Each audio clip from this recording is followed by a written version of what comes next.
Christina बस class में थोड़ी देर सो रही थी कि अचानक एक डेमन दिखाई दिया। वह सोचने लगी, मैं सच में सोना नहीं चाहिए था। सुनहरे बालों वाली क्रिस्टीना डर के मारे भागने लगी, लेकिन जैसे ही वह बाहर निकली, खुद को फिर उसी क्लासरूम में पाया। डेमन उसकी खूबसूरती की तारीफ करता है, लेकिन चिंता मत करो, वह धीरे धीरे क्रिस्टीना के सुंदर चेहरे को बर्बाद कर देगा। यह एक क्लासिक सस्पेंस हॉरर स्टोरी है। मानसिक रूप से कमजोर लोग सावधानी से देखें। क्रिस्टीना समझ नहीं पा रही थी कि सपना इतना असली क्यों लग रहा है, और उससे भी ज्यादा हैरानी की बात उसके बाल जले हुए निशान के साथ थे। इससे साफ था कि सपना हकीकत को बदल रहा है। अगर सपने में कोई मरे तो क्या असली दुनिया में भी मर जाएगा। स्कूल के बाद क्रिस्टीना घर की तरफ भागती है। घर पहुंचकर पता चलता है कि उसकी माँ काम की वजह से बाहर गई हुई है और क्रिस्टीना अकेली है। रात होने पर थकान और डर उसे सोने नहीं देते। तभी उसने किसी आवाज को सुना और खिड़की बंद करने चली गई। उसका पूर्व प्रेमी जेसी आकर पूछता है, क्या हुआ? क्रिस्टीना बताती है कि उसका बॉयफ्रेंड डीन कह चुका था कि सपने हकीकत बन जाते हैं और एक डेमन सपनों में लोगों को मार रहा है। क्रिस्टीना पहले यकीन नहीं करती, लेकिन बाद में डीन की तरह ही वह भी उसके सामने अजीब तरीके से मर जाता है। पुलिस इसे आत्महत्या मान लेती है, लेकिन असल में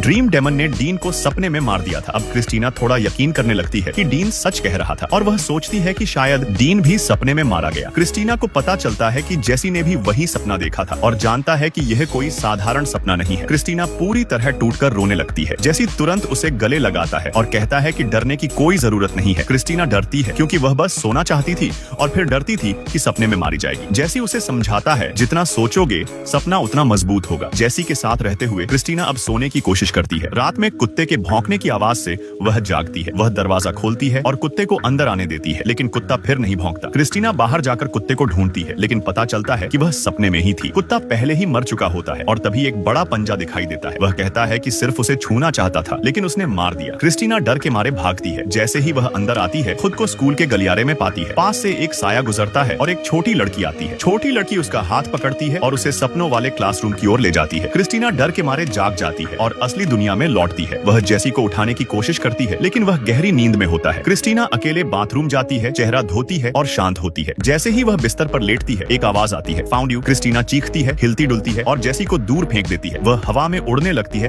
और छत से टकराती है। क्रिस्टीना जागती है, लेकिन ड्रीम डेमन ने उसे मार दिया होता है। जेसी अपनी आंखों के सामने क्रिस्टीना को मरते देख टूट जाता है। उसके कपड़े खून से सने होते हैं और वह हत्या का संदिग्ध बन जाता है। जेसी घर से भागता है, लेकिन अलार्म बजने से डर के मारे भागता है। पड़ोसियों ने उसे देख लिया। एक आदमी पुलिस को बुलाने की धमकी देता है। दूसरी ओर नैन्सी को भी वही डरावना सपना आता है। वह देखती है कि दीवार पर एक इंसानी आकृति वाला डेमन है। जब वह चित्रकारी कर रही होती है, जेसी खिड़की से कूद कर आता है। दोनों डर के मारे हिल जाते हैं। जेसी नैन्सी को बताता है कि सपने में क्रिस्टीना को मार दिया गया। नैन्सी हैरान होती है। हालांकि वह सपना पहले देख चुकी थी और जानती थी कि उसका नाम फ्रेडी है, लेकिन सपने में हत्या पर यकीन नहीं कर पाई थी। अब वह भी मानती है, क्योंकि उसके दोस्त डीन और क्रिस्टीना मर चुके हैं। जेसी उसे चेतावनी देता है कि कभी भी सोना मत, यदि सपने में मर गए तो सच में मर जाएंगे। जैसे ही अलार्म की आवाज आती है, जेसी भागता है। पुलिस तेजी से पहुंच जाती है और वह कहीं भी नहीं छुप पाता। खून लगे होने की वजह से उसे हत्या का संदिग्ध मान लिया जाता है। वह जोर जोर से चिल्लाता है कि नैन्सी उसके लिए गवाही दे। फिर उसे हिरासत में ले लिया जाता है। नैन्सी अपने बॉयफ्रेंड क्वेंटिन को कॉल करती है और बताती है कि क्रिस्टीना मर चुकी है और जेसी गिरफ्तार हो गया है। जेसी थकान के कारण खुद को जगाए रखने के लिए थप्पड़ मारता है। दूसरी सुबह क्वेंटिन पूरे मामले की जानकारी लेकर पूरी रात नहीं सोता। उसने देखा कि एक छोटी लड़की अजीब तरीके से खड़ी है। उसे पास आने का संकेत देती है, लेकिन एक पल में वह गायब हो जाती है। क्वेंटिन कमरे में जाता है। फ्रेडी अचानक सामने आता है। नैन्सी भी वहां पहुंचती है। अब वे सब मानते हैं कि फ्रेडी सपनों में हत्या कर रहा है। जेसी को राहत की खबर मिलती है कि उसे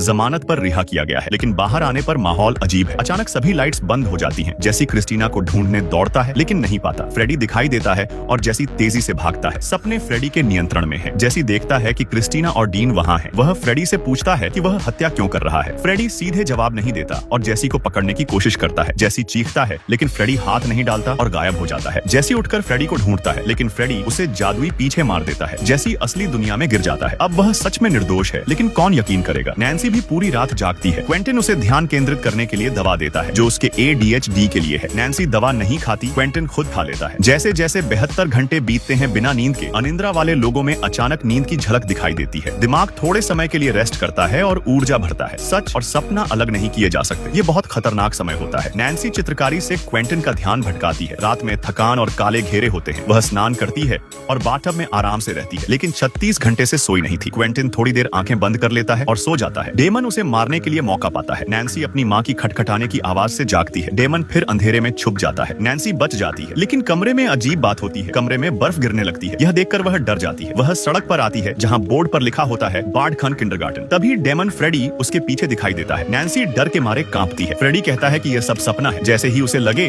कि उसकी जान खतरे में है, फोन की घंटी बजती है। पुराने दिनों में उनकी जान बचाने वाले नैन्सी तुरंत फोन उठाती है। उसके बॉयफ्रेंड ने बताया कि जैसी सपनों में मर चुका है, अब उन्हें मिलना जरूरी था। दोनों मिलने के बाद बार्ड खान किंडरगार्टन की जानकारी जांचने लगते हैं। यह किंडरगार्टन कई साल पहले बंद हो चुका था, लेकिन उन्होंने एक फोटो ढूंढ ली जिसमें नैन्सी और क्वेंटिन के दोस्त थे। क्रिस्टीना, डीन और जेसी सभी अब मर चुके थे। नैन्सी की मां ने बताया कि नैन्सी और उसके दोस्तों ने बचपन में वही किंडरगार्टन अटेंड किया था। वहाँ एक आदमी था जिसका नाम फ्रेडी था। वह एक माली था। ये प्यारे बच्चे उसकी पूरी दुनिया थे। वह सबसे ज्यादा हाइड एंड सीक खेलना पसंद करता था, लेकिन माता पिता ने देखा कि बच्चों की पीठ पर अजीब पंजे के निशान थे। उन्होंने सोचा कि शायद यह विक्षिप्त फ्रेडी ने किया। नैन्सी के बचपन में भी उसने बताया कि फ्रेडी उन्हें एक सीक्रेट केव में ले जाता और हाइड एंड सीक खेलता। जब माता पिता ने फ्रेडी में समस्या देखी तो उन्होंने मिलकर उसे पकड़ने की कोशिश की, लेकिन वह भागने में कामयाब हो गया। महिला अपनी बेटी को आश्वस्त करती है कि अब फ्रेडी उन्हें नुकसान नहीं पहुंचा सकता। वह मानती है कि उनके सपने सिर्फ दबाए गए यादें हैं। दोनों ने यह बात सुनी तो अलग अलग राय बनी। क्वेंटिन सोचता है कि यह केवल यादों का असर है। सपनों में फ्रेडी ने उसे कोई नुकसान नहीं पहुंचाया। वह बोरिंग जांच छोड़कर घर लौट गया। नैन्सी को खुद ही जांच जारी रखनी पड़ी। उसने फोटो में अन्य लोगों के बारे में पता लगाया। वे या तो अचानक मर गए या कार हादसे में मरे। इससे पता चलता है कि सबको सपने में ही नुकसान हुआ। क्वेंटिन स्विमिंग ट्रेनिंग के लिए गया। क्या उसे स्विमिंग के दौरान कोई हादसा होगा? पहला राउंड शुरू हुआ। आधे रास्ते में अचानक किसी ने उसका पैर पकड़ लिया। जैसे ही वह ऊपर आया,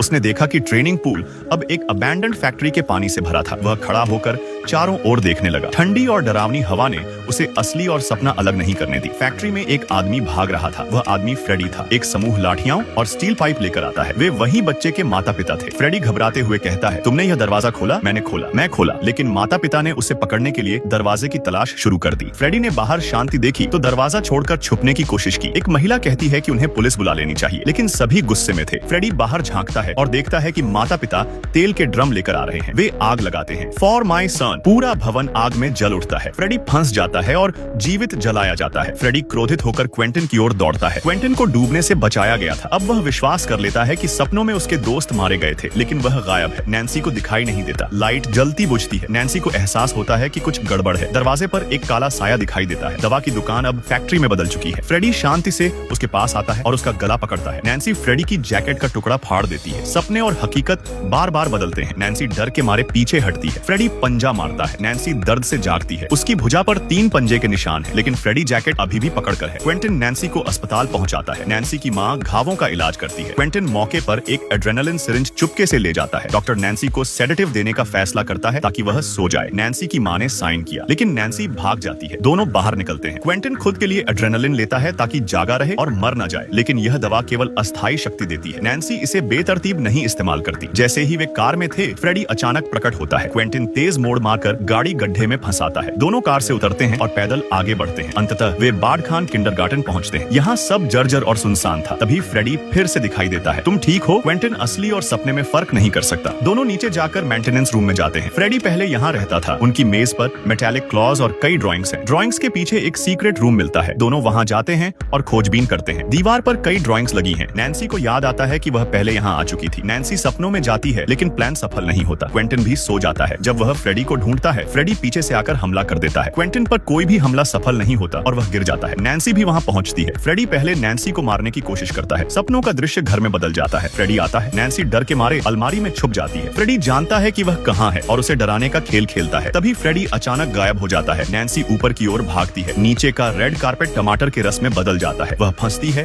और मुश्किल से आगे बढ़ती है। फ्रेडी पास आता है। नैन्सी थोड़ी सी दूरी तय करके ऊपर गिरती है, लेकिन गीली नहीं होती। फ्रेडी नैन्सी को मारने के लिए दौड़ता है। क्वेंटिन नैन्सी की चिल्लाहट से जाग जाता है। वह नैन्सी को जगाने की कोशिश करता है। क्वेंटिन एड्रेनालिन लेता है और फ्रेडी को सपनों से असली दुनिया में खींच लाता है। अब फ्रेडी अब अमर नहीं है। क्वेंटिन और नैन्सी फिजिकल फाइट में लग जाते हैं। फ्रेडी हिंसक है। क्वेंटिन गिर जाता है। नैन्सी हमला करती है, लेकिन फ्रेडी पावरफुल है। जब वह नैन्सी पर हमला करने वाला होता है, क्वेंटिन उठकर उसकी हेड अटैक करता है। नैन्सी उसकी आर्म काट देती है। फ्रेडी डर जाता है। नैन्सी फाइनल चोक होल्ड लगाकर फ्रेडी को मार देती है। फ्रेडी मर जाता है। दोनों घायल हैं, लेकिन जीवित हैं। नैन्सी सब कुछ जलाना चाहती है। फायर फाइटर्स पहुंचते हैं और दोनों को सुरक्षित बाहर ले जाते हैं। क्वेंटिन और नैन्सी अब सुरक्षित हैं। क्वेंटिन मुस्कुराता है। नैन्सी की माँ उसे घर ले जाती है।